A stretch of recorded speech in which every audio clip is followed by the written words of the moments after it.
بكم جميعا، وسلام خاص لنساء ورجال التعليم في يومهم العالمي 5 أكتوبر، يوم المدرس. في هذا اليوم وأمام هذه المشاهد بطبيعة الحال حتى التهنئة أصبح لها طعم غير الطعم العادي. رجال تعليم أتوا من كل مناطق المغرب ليعبروا عن احتجاجهم في العاصمة.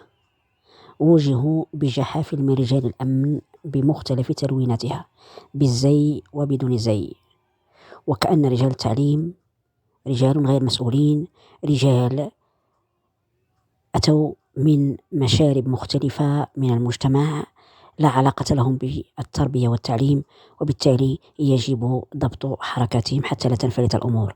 رجال التعليم بإمكانهم أن يرسلوا خطاباتهم للجهات المعنية بهدوء بنظام وانتظام، ولا يحتاجوا هذه العسكرة التي حاطت بهم في مشهد ربما يعكس الصورة أو يعطي صورة سلبية عن المغرب.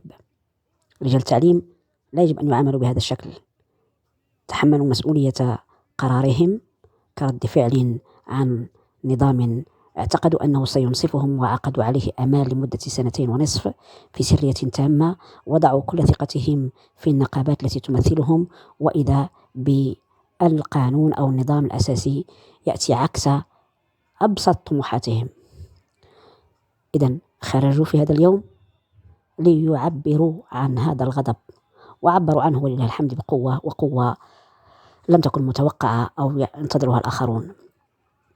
في يوم المدرس هذا ما كان ليقع في يوم عالمي أو وطني لهيئة أخرى، كان سيحتفى بها في مقرات عملها، أو تستدعى نخبة من رجال التعليم ليحتفى بها في وزارة التعليم على وسائل الإعلام الوطنية، يشاد بالأستاذ بالمدرس في يومه الوطني. لكن للأسف الشديد الأستاذ هو الذي أتى ليحتج في العاصمة. فئات أخرى يحتفى بها ويشاد بها، تعلق له الأوسمة، مكافآت وغيرها من قطاعات مختلفة. لو لم يتم إرضاء فئات معينة في حوارهم القطاعي ما كانوا ليخرجوا في أيامهم الوطنية أو الدولية. هذا هو جزاء رجل تعليم الذي تحمل حتى تسير المدرسة العمومية بالشكل بهفواتها، ولكن تحمل العبء الكبير. ماذا لو كان النظام الأساسي يخدم رجال التعليم بالفعل؟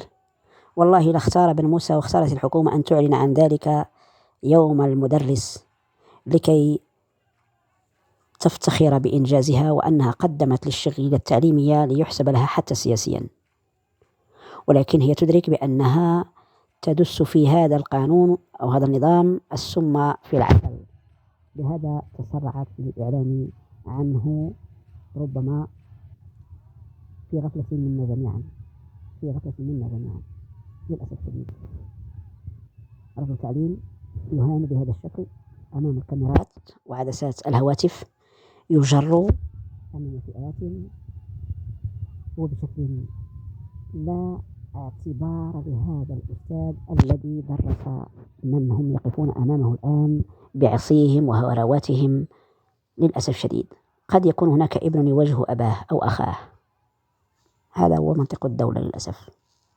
تحية نضالية لنساء ورجال التعليم، عبروا عن غضبهم وعبروا بقوة، وصل صداها أظن. الله يهدي المسؤولين.